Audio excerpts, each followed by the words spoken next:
ನಡಿ ಈಗ ಶುರು ಮಾಡೋಣ. ಕೇಸರಿಯಿಂದ ಮನೋಲ್ಲಾಸ ಮನಸ್ಸು ಮತ್ತೇರಿ ಕುಣಿದಾಡಿದೆ ನೋಡು, ಮನಸ್ಸು ಮತ್ತೇರಿ ಕುಣಿದಾಡಿದೆ ನೋಡು. ಕ್ಷಣ ಕ್ಷಣವೂ ಆಚರಿಸಿ ಕೇಸರಿ ಹಬ್ಬ. ವಿಮಲ್ ಬಾಯಲ್ಲಿ ಹೇಳಿ ಕೇಸರಿ. ನನಗೆ ಫಸ್ಟ್ ಸುದ್ದಿಗೆ ಹೋಗೋದಕ್ಕಿಂತ ಮೊದಲು ನಮ್ಮ ಕಲೀಗ್ ಇವತ್ತು PCR ಮಂಜು ಮತ್ತು ವಿನೋದ್ ಅವರ ಬರ್ತ್ಡೇ ಕೂಡ ಇದೆ. ಹ್ಯಾಪಿ ಬರ್ತ್ಡೇ ಇಬ್ಬರಿಗೂ ಕೂಡ. ಇಬ್ಬರದ್ದು ಬರ್ತ್ಡೇ. ಓಕೆ, ಹಾಗಿದ್ರೆ ಬನ್ನಿ ಮೊದಲ ಸುದ್ದಿಯನ್ನ ಆರಂಭ ಮಾಡೋಣ. ವಾಲ್ಮೀಕಿ ನಿಗಮದಲ್ಲಿ ಬ್ರಹ್ಮಾಂಡ ಭ್ರಷ್ಟಾಚಾರ, ಎಲ್ಲೆಲ್ಲಿಗೆ ಎಷ್ಟೆಷ್ಟು ಹಣ ವರ್ಗಾವಣೆ ಆಗಿದೆ. ರಿಪಬ್ಲಿಕ್ ಕನ್ನಡಕ್ಕೆ ಹಗರಣದ ದಾಖಲೆ ಲಭ್ಯವಾಗಿದೆ. ಹಣ ವರ್ಗಾವಣೆ ಸಂಪೂರ್ಣ ದಾಖಲೆ. ಮುಗೀತು ಕತೆ. ಯಾರ್ದು? ಸಂಸದ ಸಚಿವರು ನಾಗೇಂದ್ರ. ಏನು ಅನ್ನೋದನ್ನ ಮತ್ತೆ ಹೇಳ್ತೀನಿ. ರಿಪಬ್ಲಿಕ್ ಕನ್ನಡಕ್ಕೆ ಹಣ ವರ್ಗಾವಣೆ ಸಂಪೂರ್ಣ ದಾಖಲೆ ಬ್ಯಾಂಕಿನಿಂದ ಎಲ್ಲೆಲ್ಲಿ ಹೋಗಿದೆ. ಪಾಪ ಬ್ಯಾಂಕ್ ಅವರು ಕೂಡ ಸ್ವಾಮಿ ದಯವಿಟ್ಟು ಅವ್ರನ್ನ ಕಿತ್ತು ಬಿಸಾಕಿದ್ದೀವಿ, CBI ತನಿಖೆ ಮಾಡಿ ಅಂತ ಹೇಳಿದ್ದಾರೆ. ಇವರೇ ನಾಗೇಂದ್ರ, ಇವರೇ ಮೃತ ನೌಕರ ಚಂದ್ರಶೇಖರ್. ಒಬ್ಬ ದಕ್ಷ ಅಧಿಕಾರಿಯಾಗಿದ್ದರು. ಹಣ ಮೇಲ್ಕೆಳಗೆ ಆಗಿದೆ ಅನ್ನುವಂಥ ಒಂದು ಭಯದಲ್ಲಿ ಆತ್ಮಹತ್ಯೆ ಮಾಡ್ಕೋತಾರೆ. ನಾವು ಇಂತಹ ದಕ್ಷ ಅಧಿಕಾರಿಗಳು ಆತ್ಮಹತ್ಯೆ ಮಾಡಿಕೊಂಡಾಗ ಬಂದ ಪುಟ್ಟ ಹೋದ ಪುಟ್ಟ ಅನ್ನುವಂಥ ರೀತಿಯಲ್ಲಿ ವರ್ತಿಸಬಾರ್ದು.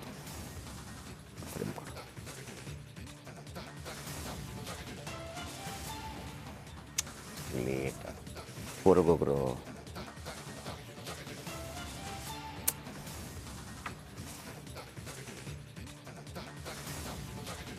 ಓಕೆ, ನೋಡಿ ಅಲ್ಲಿ ಸೈಡಲ್ಲಿ ಹಾಕಿದ್ದೀವಿ ಯಾವ್ಯಾವ 50 ಕೋಟಿ ಎಲ್ಲೆಲ್ಲಿಗೆ ಹೋಯ್ತು ಅಂತ ಹೇಳಿ. ಆಮೇಲೆ ರತ್ನಾಕರ ಬ್ಯಾಂಕ್, ವಿಶೇಷವಾಗಿ ರತ್ನಾಕರ ಬ್ಯಾಂಕ್ ಅಂತ ಹೇಳಿ ಏನಿದೆ ಅಲ್ಲಿಗೆ ಹೋಗಿದೆ, ಹೈದ್ರಾಬಾದ್ಗೆ ಹೋಗಿದೆ. ಆ ಹೈದ್ರಾಬಾದ್ಗೆ ಯಾಕೆ ಹೋಯ್ತು ಅಂತೇಳಿ ರಿಪಬ್ಲಿಕ್ನಲ್ಲಿ ನೋಡಿ ಯಾವುದೆಲ್ಲ ಎಲ್ಲೆಲ್ಲಿ ದುಡ್ಡು ಹೋಗಿದೆ. ಅದೊಂದೇ ಬ್ಯಾಂಕ್ ಏನಪ್ಪ?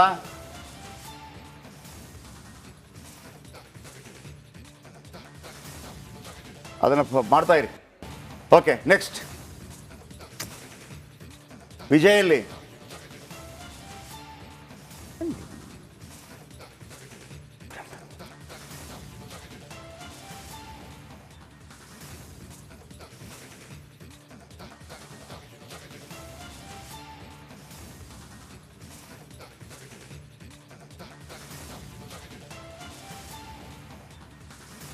ವೀಕ್ಷಕರೇ, ಇವರು ನಾಗೇಂದ್ರ,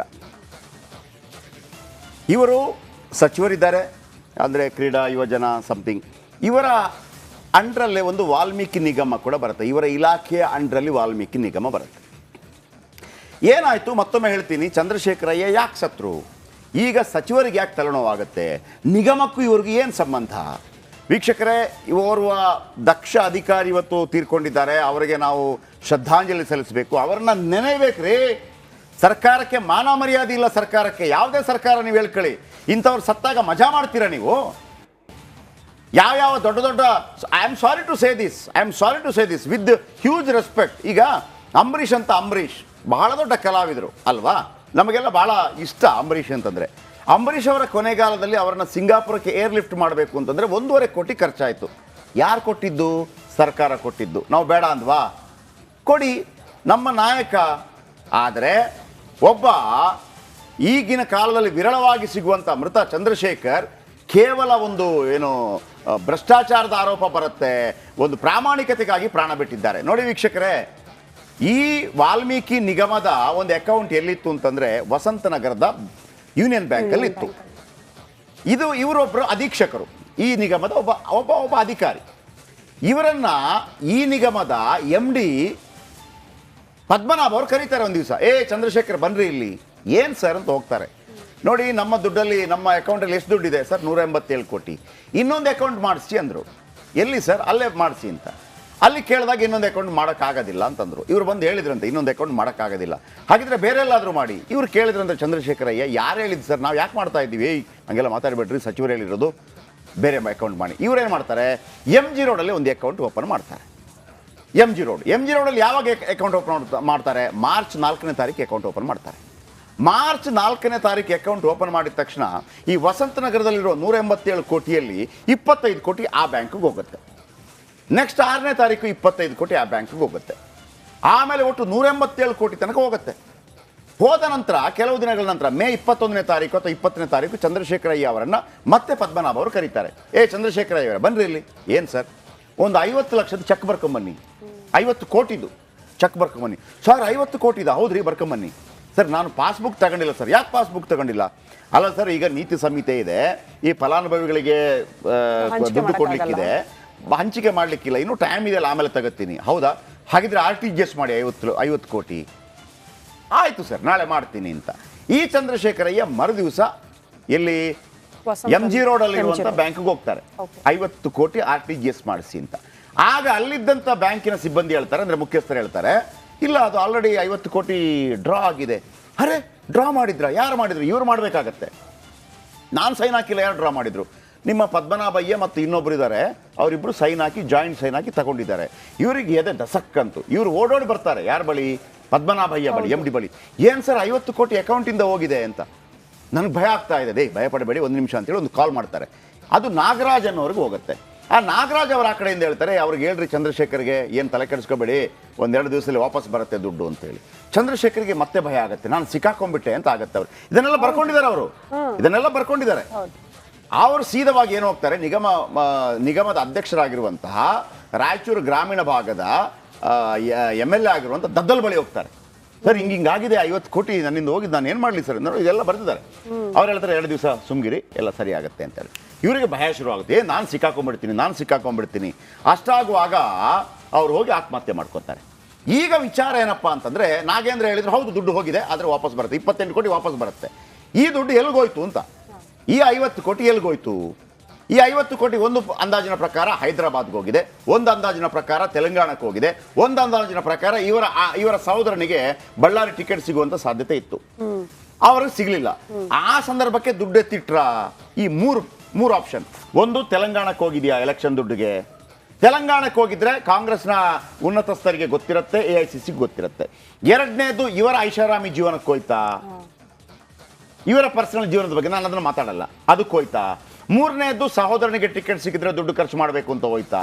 14 ಬ್ಯಾಂಕ್ಗಳಿಗೆ ಹೋಗಿದ್ದೆ, ಅದರ ದಾಖಲೆಯನ್ನು ವಿಜಯ್ ಕೊಡ್ತಾರೆ. ಬನ್ನಿ ಹಾಗಿದ್ರೆ ವಿಜಯ್ ಹತ್ರ ಕೇಳೋಣ. ವಿಜಯ್, ಈಗ ನಾಗೇಂದ್ರ ತಲೆದಂಡ ಆಗುತ್ತೆ ಅನ್ನುವಂಥ ಮಾತುಗಳು ಕೇಳಿ ಬರ್ತಾ ಇದೆ. ನನಗಿರುವಂಥ ಅನುಮಾನ ಏನು ಗೊತ್ತಾ, ಒಂದು ವೇಳೆ ತೆಲಂಗಾಣಕ್ಕೆ ದುಡ್ಡು ಹೋಗಿದ್ರೆ ಒಂದೋ DK ಶಿವಕುಮಾರ್ ಹೇಳಿರಬೇಕು ಕಳಿಸಿ ಅಂತ, ಒಂದೋ CM ಹೇಳಿರಬೇಕು, ಒಂದೋ ಸುರ್ಜೇವಾಲಾ ಹೇಳಿರಬೇಕು, ಒಂದೋ ವೇಣುಗೋಪಾಲ್ ಹೇಳಿರಬೇಕು. ಅಂದರೆ ಎಲ್ಲರ ಗಮನಕ್ಕೆ ಬಂದು ಹೋಗಿದೆ, ಹಾಗಾಗಿ ಇವರನ್ನು ಸೇಫ್ ಮಾಡಲೇಬೇಕಾಗತ್ತೆ. ಸಾರಿ ನಿಮ್ಗಾಗಿ ಮಾಡಿದೆ ಸರ್, ನಾನು ಯಾಕೆ ಮಾಡಲಿ ಅಂತೇಳಿ.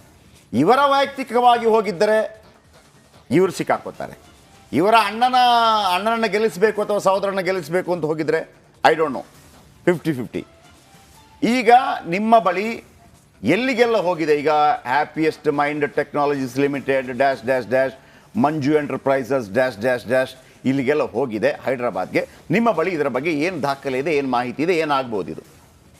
ಜಯಪ್ರಕಾಶ್, ಖಂಡಿತವಾಗ್ಲೂ ಏನು ನಾಗೇಂದ್ರ ಏನು ಅಂದ್ರೆ ಈಗ ರಾಜೀನಾಮೆ ಬಹುತೇಕ ನಿಗದಿ ಆಗಿರುವಂತದ್ದು, ಬಹುತೇಕವಾಗಿ ತಲೆದಂಡ ಆಗುವಂತ ಸಾಧ್ಯತೆ ಇರುವಂತದ್ದು. ಪ್ರಶ್ನೆ ಬಂದಿರುವಂತದ್ದು, ವಾಲ್ಮೀಕಿ ಅಭಿವೃದ್ಧಿ ನಿಗಮದಿಂದ ಹಣ ಯಾವ ಉದ್ದೇಶಕ್ಕೆ ಹೋಯ್ತು ಅನ್ನುವಂಥದ್ದು. 3 ಆಯಾಮಗಳು ಖಂಡಿತವಾಗ್ಲೂ ಕೂಡ. ಒಂದು, ಅವರ ತಮ್ಮನ ಚುನಾವಣೆ ಸಂಬಂಧಪಟ್ಟಂತೆ ಬಹುತೇಕ ಟಿಕೆಟ್ ಸಿಗುವಂತ ಸಾಧ್ಯತೆ ಇತ್ತು, ಅದಕ್ಕೆ ಚುನಾವಣೆ ಖರ್ಚಿಗೋಸ್ಕರ ಹಣ ಈಸಿ ಟ್ರಾನ್ಸ್ಫರ್ಗೋಸ್ಕರ ಹಣ ವರ್ಗಾವಣೆ ಮಾಡಿದ್ರು ಅನ್ನುವಂಥದ್ದು ಚರ್ಚೆಯಲ್ಲಿ ಇರುವಂತದ್ದು. ಎರಡನೇದು, ವೈಯಕ್ತಿಕವಾಗಿ ಒಂದಷ್ಟು ಬಳಕೆಯಾಗಿದೆ, ಅವರ ಸಂಬಂಧಪಟ್ಟಂತೆ ಕುಟುಂಬದಸ್ಥರ ಸಂಬಂಧಪಟ್ಟಂತೆ ಕಂಪನಿಗೆ ಹಣ ಹೋಗಿದೆ ಅನ್ನುವಂಥದ್ದು ಕೂಡ ಏನು ಮೂಲಗಳು ಹೇಳ್ತಾ ಇರುವಂತದ್ದು. ಮೂರನೇದು, ತೆಲಂಗಾಣ ಚುನಾವಣೆ ಬಳಸ್ಕೊಂಡ್ರ ಅಂತ. ಈಗಿನ ಮೇಲ್ನೋಟಕ್ಕೆ ಇವೆಲ್ಲವೂ ಕೂಡ ನೋಡ್ತಾ ಇದ್ರೆ ಇಲ್ಲೊಂದ್ ಕಡೆ ಚುನಾವಣೆಗೆ ಬಳಸ್ಕೊಂಡಿರುವಂತ ಸಾಧ್ಯತೆ ಕಡಿಮೆ ಇದೆಯಾ ಅನ್ನುವಂಥದ್ದು. ಯಾಕೆಂದ್ರೆ ಮುಖ್ಯಮಂತ್ರಿ ಸಿದ್ದರಾಮಯ್ಯ ಅವರು ಖಡಕ್ ಆಗಿ ಸೂಚನೆ ಕೊಟ್ಟಿರುವಂತದ್ದು ರಾಜೀನಾಮೆ ಕೊಡ್ಲೇಬೇಕು ಅಂತ. ಈ ಹಿನ್ನೆಲೆಯಲ್ಲಿ ಒಂದು ವೇಳೆ ಏನಾದ್ರೂ ಕೂಡ ತೆಲಂಗಾಣ ಚುನಾವಣೆಗೆ ಅಲ್ಲದೆ ಬೇರೆ ಉದ್ದೇಶಕ್ಕೋಸ್ಕರ ಇವರು ವೈಯಕ್ತಿಕ ಹಿತಾಸಕ್ತಿಗೋಸ್ಕರ ಏನಾದ್ರು ದುಡ್ಡನ್ನು ಬಳಸ್ಕೊಂಡಿದ್ರೆ, ದುಡ್ಡು ಟ್ರಾನ್ಸ್ಫರ್ ಆಗಿದೆ, ಖಂಡಿತವಾಗ್ಲೂ ಕೂಡ CBI ಎಲ್ಲ ಬೇರೆ ಯಾವುದೇ ತನಿಖೆ ಮಾಡಿದ್ರು ಕೂಡ ಕಾಂಗ್ರೆಸ್ ಇರ್ಲಿ, ಮುಖ್ಯಮಂತ್ರಿ ಸಿದ್ದರಾಮಯ್ಯ ಇರ್ಲಿ, KPCC ಅಧ್ಯಕ್ಷ DK ಶಿವಕುಮಾರ್ ಇರ್ಲಿ, ಯಾರು ಕೂಡ ತಲೆ ಕಟ್ಸ್ಕೊಡೋದಿಲ್ಲ. ಯಾಕಂದ್ರೆ ಅದು ವೈಯಕ್ತಿಕ ಹಿತಾಸಕ್ತಿಗೋಸ್ಕರ ಆಗಿರುವಂತದ್ದು, ಅವರು ಅದಕ್ಕೂ ಪಕ್ಷಕ್ಕೆ ಸಂಬಂಧ ಇಲ್ಲ ಅನ್ನುವಂಥದ್ದು ಆ ಧೈರ್ಯದ ಮೇಲೆ ಇರುವಂತದ್ದು. ಜೊತೆಗೆ ಈಗ ನಮಗೆ ರಿಪಬ್ಲಿಕ್ ಕನ್ನಡಕ್ಕೆ ಕೈಯಲ್ಲಿರುವಂತಹ ದಾಖಲೆಗಳ ಪ್ರಕಾರ 9 ಹೈದರಾಬಾದ್ ನಲ್ಲಿರುವಂತಹ 9 ಕಂಪನಿಗಳಿಗೆ ಹಣ ವರ್ಗಾವಣೆ ಆಗಿರುವಂತದ್ದು. ಅದು ಅಭಿವೃದ್ಧಿ ನಿಗಮದಿಂದ ಬ್ಯಾಂಕ್ಗೆ ರಿಕ್ವೆಸ್ಟ್ ಅನ್ನು ಕೊಟ್ಟಿರುವಂತದ್ದು. ಇಂಥ 9 ಕಂಪನಿಗಳಿಗೆ ಹಣವನ್ನ ವರ್ಗಾವಣೆ ಮಾಡಿ ಅಂತ ಚೆಕ್ ಬುಕ್ ಸಮೇತ ಕೊಟ್ಟಿರುವಂತದ್ದು. ಮತ್ತೆ ಇದು ಶಿವಕುಮಾರ್ ಎಂಬ ವ್ಯಕ್ತಿ ನೇರವಾಗಿ ಬ್ಯಾಂಕಿಗೆ ಹೋಗಿ ಬರೆದು ಕೊಟ್ಟಿರುವಂತದ್ದು ಮತ್ತು ಅದಕ್ಕೆ ಸಂಬಂಧಪಟ್ಟಂತೆ ವ್ಯವಹಾರ ನಡೆಸಿರುವಂತದ್ದು. ಅಂದ್ರೆ ಇದರ ಅರ್ಥ ಜಯಪ್ರಕಾಶ್ ಏನು ಅಭಿವೃದ್ಧಿ ನಿಗಮದ ಅಥವಾ ಸಂಬಂಧಪಟ್ಟಂತ MD ಇರ್ಬೋದು ಅಥವಾ ಅಧ್ಯಕ್ಷ ಇರ್ಬೋದು ಅಥವಾ ಸಚಿವರ ಗಮನಕ್ಕೆ ಬಾರದೆ ಯಾವುದೇ ಕಾರಣ ಕೂಡ ಈ ಹಣ ವರ್ಗಾವಣೆ ಆಗೋದಿಲ್ಲ. ಇದರ ಧೈರ್ಯದ ಆಧಾರದ ಮೇಲೆ ಈಗ ಯೂನಿಯನ್ ಬ್ಯಾಂಕ್ನ ಕೆಲವರನ್ನ ಸಸ್ಪೆಂಡ್ ಮಾಡಲಾಗಿದೆ, ಕೆಲಸನ ಕಿತ್ತಾಕಿದ್ದಾರೆ. ಆಮೇಲೆ ಯೂನಿಯನ್ ಬ್ಯಾಂಕ್ಗೆ ಪತ್ರ ಬರೆದಿದೆ, ಅದನ್ನ ಸಿಬಿಐಗೆ ಕೊಡಿ ಅಂತ. ಆಮೇಲೆ ಇವರಿಬ್ಬರು ಅಧಿಕಾರಿಗಳು ಯಾರಿದ್ದಾರೆ ಅವರನ್ನು ಕೂಡ ನನಗೆ ಮೃತ ನೌಕರ ಚಂದ್ರಶೇಖರ್ ಅವರ ಬಗ್ಗೆ ಕಾಡ್ತಾ ಇರುವಂಥದ್ದು ನೋಡಿ. ನೀವು ಪ್ರಜ್ವಲ್ ರೇವಣ್ಣ ವಿಚಾರವಾಗಿ ಹೆಣ್ಮಕ್ಳೆಲ್ಲ ಹೆಂಗೆ ಪ್ರೊಟೆಸ್ಟ್ ಮಾಡಿದ್ರು, ಈ ಮೃತ ನೌಕರ ಚಂದ್ರಶೇಖರ್ ಒಬ್ಬ ನಿಷ್ಠಾವಂತ ದಕ್ಷನ ಬಗ್ಗೆ ಕೂಡ ನಾವು ಒಂದು ಪ್ರೊಟೆಸ್ಟ್ ಮಾಡ್ಬೇಕ್ರಿ. ಅವರ ಬಗ್ಗೆ ಒಂದು ಪ್ರೀತಿ ತೋರಿಸ್ಬೇಕು. ಯಾರೇ ಮತ್ತೆ ಇದೆ ಈ ಸಮಾಜವನ್ನು ಕಾಪಾಡೋರು ಎಲ್ಲ ಕಳ್ಳಕಾಕರೆ ಬಂದು ತುಂಬಿಕೊಂಡ್ರೆ ಹೇಗೆ? ಈಗ 3 ವಿಚಾರಗಳಲ್ಲಿ ಆಗತ್ತೆ. ದುಡ್ಡು ಹೋಗಿದೆ ಅಲ್ಲಿಂದ. ಈಗ ಇನ್ನೊಂದು ವಿಶೇಷ ಏನು ಗೊತ್ತಾ ಶ್ರುತಿ, ನೋಡಿ ಒಮ್ಮೊಮ್ಮೆ ಮೃತ ಈ ಚಂದ್ರಶೇಖರ್ ಇದಾರಲ್ಲ, ಅವರು ಒಂದು ವೇಳೆ ಆ ದದ್ದಲ್ಲಿ ಹೇಳಿದ್ರು ಅಂತೇಳಿ 1-2 ವಾರ ಸುಮ್ಮನೆ ಕೂತಿದ್ರೆ ಏನೂ ಆಗ್ತಿರ್ಲಿಲ್ಲ ಗೊತ್ತಾ? ವಾಪಸ್ ದುಡ್ಡು ಬಂದಿರ್ತು, ಇವರು ಬದುಕ್ತಾ ಇದ್ರು, ಆ ಘಟನೆನೇ ಗೊತ್ತಾಗ್ತಿರ್ಲಿಲ್ಲ. ಇವ್ರು ಏನು ಮಾಡ್ತಾ ಇದ್ರು, ವಸಂತ ನಗರದ ಇನ್ನೊಂದು ಅಕೌಂಟ್ ಮಾಡಿದ್ರಲ್ಲ 187 ಕೋಟಿ, ಆ ದುಡ್ಡು ತೆಗಿಯಕ್ಕೆ ಮಾತ್ರ ಇಲ್ಲಿಂದ ಡೈರೆಕ್ಟ್ ತೆಗಿಯಕ್ಕಾಗಲ್ಲ, ಅಲ್ಲಿಗೆ ಹೋಗಿ ಇಲ್ಲಿಂದ ತಗೊಂಡ ನಂತರ ವಾಪಸ್ ಹಾಕ್ತಾರೆ. ವಾಪಸ್ ಹಾಕಿ ಆ ದುಡ್ಡು ವಾಪಸ್ ಬರುತ್ತೆ ಇಲ್ಲಿಗೆ ವಸಂತ ನಗರ ಖಾತೆಗೆ. ಈ ಯೂನಿಯನ್ ಬ್ಯಾಂಕ್ ಆ ಖಾತೆ ಇದೆಯಲ್ಲ ಅದನ್ನ ಕ್ಲೋಸ್ ಮಾಡಿಬಿಡ್ತಾರೆ. ನಿಮ್ಗೇನಾದ್ರೆ ನಾಳೆ ನೀವು ಬರ್ತೀರಿ, ಎಲ್ರಿ ದುಡ್ಡು ಇದೆಯಲ್ಲ 187 ಕೋಟಿ, ನೀವು ಅದನ್ನ ನೋಡಲ್ಲ, ಆ ಕಡೆ ಹೋಗಿದೆ ಈ ಕಡೆ ಹೋಗಿದೆ, ಫೈನಲ್ ದುಡ್ಡು ಇದೆಯಾ ಇಲ್ವಾ, ಎಷ್ಟು ದುಡ್ಡು ಇರ್ಬೇಕು ಅಷ್ಟು ಇದೆಯಾ ಇಲ್ವಾ ಆಗ್ತಿತ್ತು. ಆದ್ರೆ ಮೃತ ನೌಕರ ತಾನು ಆತ್ಮಹತ್ಯೆ ಮಾಡೋ ಮುಖಾಂತರ ಭ್ರಷ್ಟಾಚಾರ ಯಾವ ರೀತಿ ತಾಂಡವಾಡ್ತಾ ಇದೆ ಅಂತೇಳಿ. ಈಗ ನಿಮ್ಗೆ ಏನ್ ಅನ್ಸುತ್ತೆ, ನಾಗೇಂದ್ರ ಅವರು ರಾಜೀನಾಮೆ ಪಡೀತಾರಾ ಖಂಡಿತ ಪಡಿಬಹುದು. ಯಾವ ಕಾರಣಕ್ಕೆ ಅಂತ ಅನ್ಸುತ್ತೆ? ಮುಜುಗರ ಆಗುತ್ತೆ ಅಂತ. ಈ ಹಿಂದೆ ಈಶ್ವರಪ್ಪನವ್ರದ್ದು ನಾವೇ ಈ ರೀತಿ ಅದೇ ನೋಡಿ. ಈಗ ಅದೇ ವೀಕ್ಷಕರೇ, ಇದು CID ಯಲ್ಲಿದೆ, ಸಿಬಿಐಗೆ ಎಂಟ್ರಿ ಆಗೋ ಸಾಧ್ಯತೆ ಇದೆ ಇದಕ್ಕೆ. ಯಾಕಂದ್ರೆ 3 ಕೋಟಿಗಿಂತ ಜಾಸ್ತಿ ಇದ್ರೆ ಸಿಬಿಐ ಎನಿ ಟೈಮ್ ಎಂಟ್ರಿ ಆಗಬಹುದು. ಸಿಬಿಐ ಎಂಟ್ರಿ ಆದ್ರೆ ಸರ್ಕಾರಕ್ಕೆ, ಸಿದ್ದರಾಮಯ್ಯನವರಿಗೆ, DK ಶಿವಕುಮಾರ್ ಅವರಿಗೆ ಮುಜುಗರ ಆಗುವಂತ ಒಂದು ಕಾರಣ ಇದೆ. ಅದನ್ನು ವಿಜಯ್ ಹೇಳ್ತಾ ಇದ್ರು. ಯಾವ್ದು ಕಾರಣ? ಏನಾದ್ರೂ ಕಾಂಗ್ರೆಸ್ನ ಗಮನಕ್ಕೆ ಬಂದು, AICC ಗಮನಕ್ಕೆ ಬಂದು ಆ 50 ಕೋಟಿ ದುಡ್ಡು ತೆಲಂಗಾಣ ಚುನಾವಣೆಗೆ ಏನಾದ್ರೂ ಖರ್ಚಾಗೋದಕ್ಕಾಗಿ ಎತ್ತಾಕೊಂಡಿದ್ರೆ ಅದು ಅತಿ ದೊಡ್ಡ ಮುಜುಗರ ಕಾಂಗ್ರೆಸ್ಗೆ. ಹಾಗಾಗಿ ಸಿಬಿಐಗೆ ಹೋಗೋದಾಗಿ ಪ್ರಯತ್ನಗಳನ್ನು ಮಾಡಬಹುದು. ಎರಡನೇದು, ಇವರು ತನ್ನ ಸಹೋದರನಿಗಾಗಿ ದುಡ್ಡು ಎತ್ತಾಕೊಂಡಿದ್ರೆ ಎಲೆಕ್ಷನ್ ಗೆಲ್ಲಿಸೋದಕ್ಕೆ, ಅಥವಾ ತನ್ನ ವೈಯಕ್ತಿಕ ತೆವಲಿಗಾಗಿ ದುಡ್ಡು ಹಾಕೊಂಡಿದ್ರೆ ಸಿದ್ದರಾಮಯ್ಯನವರಾಗಲಿ DK ಶಿವಕುಮಾರ್ ಆಗಲಿ ಅತ್ತ ಮುಖ ಮಾಡಿ ಕೂಡ ನೋಡೋದಿಲ್ಲ. ನೀನುಂಟು ನಿನ್ನ ಕರ್ಮ ಅಂತ ಬಿಟ್ಬಿಡ್ತಾರೆ. ಹಾಗಾಗಿ ತಲೆದಂಡ ಆಗೋದು ಶತಸಿದ್ಧ, 2 ಮಾತಿಲ್ಲ. ಈಗ ಅದಕ್ಕೆ ಸಂಬಂಧಪಟ್ಟಾಗ ಒಂದು ಪ್ಯಾಕೇಜ್ ಇದೆ ನೋಡಿ. ಓಕೆ, ಬಿಜೆಪಿಯದ್ದು 40% ಸರ್ಕಾರ ಅಂತ ಇದೇ ಕಾಂಗ್ರೆಸ್ ನಾಯಕರು ಆ ದಿನ ವಾಗ್ದಾಳಿ ನಡೆಸಿದ್ರು. ಈ ಬಸವರಾಜ ಬೊಮ್ಮಾಯಿ ಅವರು CM ಆಗಿದ್ದಾಗ ಎಲ್ಲೆಲ್ಲೂ ಕೂಡ ಈ ಪೇ ಸಿಎಂ ಅನ್ನುವಂಥ ಪೋಸ್ಟರ್ಗಳನ್ನ ಕೂಡ ಅಂಟಿಸಿದ್ರು. ಇಷ್ಟೆಲ್ಲ ವಾಗ್ದಾಳಿ ನಡೆಸಿರುವಂತಹ ಕಾಂಗ್ರೆಸ್ ಈಗ ಅಧಿಕಾರಕ್ಕೆ ಬಂದ ಮೇಲೆ ಇವರೇನ್ ಮಾಡ್ತಿದ್ದಾರೆ ಅನ್ನೋದು ಪ್ರಶ್ನೆ ಇಲ್ಲೂ ಕೂಡ ಪರ್ಸೆಂಟೇಜ್ ವಿಚಾರ ಮುನ್ನೆಲೆಗೆ ಬರ್ತಾ ಇದೆ. ಈ ಕುರಿತು ಒಂದು ವರದಿ ಇದೆ, ಬನ್ನಿ ನೋಡ್ಕೊಂಡು ಬರೋಣ. 50 ಕೋಟಿಯನ್ನ ಕಾನೂನು ಬಾಹಿರವಾಗಿ ತಗೊಂಡು ಹೋಗೋದಕ್ಕೆ ನಾಗೇಂದ್ರ ಯಾರು ಸಚಿವರಾದ್ರೂ ಕೂಡ ರೈಟ್ಸ್ ಇಲ್ಲ, ಮುಖ್ಯಮಂತ್ರಿ ಆದ್ರೂ ರೈಟ್ಸ್ ಇಲ್ಲ. ಆ ದುಡ್ಡಿಗೆ ರೈಟ್ಸ್ ಇರೋದು ಜನರಿಗೆ ಮಾತ್ರ.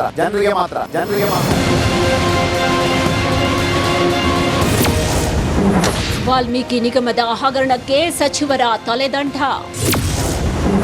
ರಾಜ್ಯ ಸರ್ಕಾರದ ಮೊದಲ ವಿಕೆಟ್ ಬಹುತೇಕ ಪತನ. ವಾಲ್ಮೀಕಿ ನಿಗಮದ ಅಧೀಕ್ಷಕ ಚಂದ್ರಶೇಖರನ ಆತ್ಮಹತ್ಯೆ ಬೆನ್ನಲ್ಲೇ ಕಾಂಗ್ರೆಸ್ ವಲಯದಲ್ಲಿ ಅಲ್ಲೋಲ ಕಲ್ಲೋಲವೇ ಸೃಷ್ಟಿಯಾಗಿದೆ. ಯೋಜನೆಗಳಿಗೆ ಮೀಸಲಿಟ್ಟ 187 ಕೋಟಿ ಮೊತ್ತದಲ್ಲಿ 88 ಕೋಟಿ ಹಣವನ್ನ ನಿಗಮದ ಅಧ್ಯಕ್ಷರ ಗಮನಕ್ಕೂ ಬಾರದೆ ಯೂನಿಯನ್ ಬ್ಯಾಂಕ್ ಖಾತೆಗೆ ವರ್ಗಾವಣೆ ಮಾಡಲಾಗಿದ್ದು, ಇದು ಸರ್ಕಾರಕ್ಕೆ ನುಂಗಲಾರದ ಬಿಸಿ ತುಪ್ಪವಾಗಿದೆ. ಇದೇ ಹಗರಣವನ್ನ ಮುಂದಿಟ್ಕೊಂಡು ಸಚಿವ ಬಿ ನಾಗೇಂದ್ರ ರಾಜೀನಾಮೆಗೆ ಬಿಜೆಪಿ ಪಟ್ಟು ಹಿಡಿದಿದೆ. ಮುಜುಗರದಿಂದ ತಪ್ಪಿಸಿಕೊಳ್ಳುವುದಕ್ಕೆ ಸಚಿವ ನಾಗೇಂದ್ರರಿಂದ ರಾಜೀನಾಮೆ ಪಡೆಯುವುದಕ್ಕೆ ಸಿಎಂ ನಿರ್ಧರಿಸಿದ್ದಾರೆ ಎನ್ನಲಾಗ್ತಾ ಇದೆ. ಡ್ಯಾಮೇಜ್ ಕಂಟ್ರೋಲ್ಗೆ ಸಿಎಂ ಸಿದ್ದು ಕಸರತ್ತು. ಸಚಿವ ಸ್ಥಾನ ಉಳಿಸಿಕೊಳ್ಳಲು ನಾಗೇಂದ್ರ ಸರ್ಕಸ್ಸು. ಡ್ಯಾಮೇಜ್ ಕಂಟ್ರೋಲ್ಗೆ ಸಿಎಂ ಸಿದ್ದರಾಮಯ್ಯ ಸಚಿವರ ಸಭೆಯನ್ನ ಕರೆದಿದ್ರು. ಸಭೆಯಲ್ಲಿ ಮುಜುಗರದಿಂದ ತಪ್ಪಿಸಿಕೊಳ್ಳುವ ಬಗ್ಗೆ ರಣತಂತ್ರ ರೂಪಿಸಿದ್ರು. ಇನ್ನು ಈ ಹಗರಣದ ಕೇಸ್ ಬಗ್ಗೆ 5 ಹಿರಿಯ ಪೊಲೀಸ್ ಅಧಿಕಾರಿಗಳ ಎಸ್ಐಟಿ ತಂಡವನ್ನ ರಚಿಸಿ ತನಿಖೆಯನ್ನ ನಡೆಸಲಿದ್ದಾರೆ. ಇದೆಲ್ಲ ಬೆಳವಣಿಗೆಗಳು ಆಗ್ತಾ ಇದ್ರೆ ಇತ್ತ ನಾಗೇಂದ್ರ ಸಚಿವ ಸ್ಥಾನ ಉಳಿಸಿಕೊಳ್ಳುವುದಕ್ಕೆ ದೆಹಲಿಯಲ್ಲಿ ಠಿಕಾಣಿ ಹೂಡಿದ್ದಾರೆ. ಈ ಮಧ್ಯೆ ವಿಪಕ್ಷ ನಾಯಕ ಅಶೋಕ್ ಚಂದ್ರಶೇಖರನ್ ನಿವಾಸಕ್ಕೆ ಭೇಟಿ ನೀಡಿ ಸಾಂತ್ವನವನ್ನ ಹೇಳಿದ್ರು. ಪ್ರಕರಣವನ್ನ ಸಿಬಿಐಗೆ ವಹಿಸುವಂತೆ ಆಗ್ರಹಿಸಿದ್ರು. ಇಷ್ಟು ಜನಾಂಗದ ಬಗ್ಗೆ ಗೌರವ ಬೇಡ, ಗೌರವ ಇದ್ದರೆ ನೀವು ಕೂಡಲೇ ಸಿಬಿಐ ತನಿಖೆಗೆ ಕೊಡಿ. ಯಾರು ಇವತ್ತು ನೊಂದಿದ್ದಾರೆ ಅವ್ರ ಕುಟುಂಬಕ್ಕೆ ಪರಿಹಾರವನ್ನು. ವಿಪಕ್ಷಗಳ ಪ್ರತಿಭಟನೆ ಒತ್ತಡಕ್ಕೆ ಮಣಿದು ಸಿಎಂ ಸಿದ್ದರಾಮಯ್ಯ ಸಚಿವ ನಾಗೇಂದ್ರರಿಂದ ರಾಜೀನಾಮೆ ಪಡಿತಾರಾ? ಕಾದ್ ನೋಡಬೇಕಾಗಿದೆ. Bureau report, republic.